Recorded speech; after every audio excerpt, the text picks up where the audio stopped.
সেটাও সামনে আসতে পারে, কিন্তু ওটাকে সামনে রেখে কিন্তু আমরা এগোতে পারি।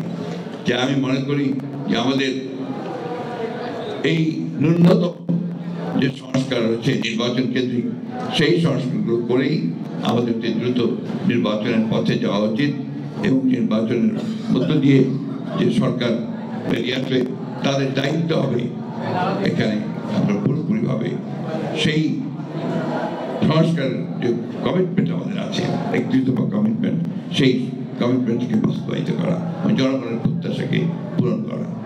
আমি বক্তব্য দীর্ঘ করবো না, আমি আগে বলছি আমি অসুস্থ। আমি শুধু এই কথাই বলতে চাই, আসাদের রক্তকে আমরা বৃথা যেতে দিতে পারি না, জুয়েলের রক্তকে আমরা বৃথা যেতে পারি না, সাইদের রক্তকে বৃথা যেতে দিতে পারি না। সব মিলিয়ে আজকে যারা আমাদের জন্য, আমাদের ভবিষ্যতের জন্য যারা প্রাণ দিয়েছেন, সেই তারা যে চেয়েছিলেন, যে স্বপ্ন তাদের ছিল, সেই স্বপ্নগুলোকে যেন আমরা বাস্তবায়িত করতে পারি, সেই জন্য একটা ঐক্য গড়ে তুলে আমরা যেন সেটা অর্জন করতে পারি, সেই চেষ্টাই আমাদের করতে হবে।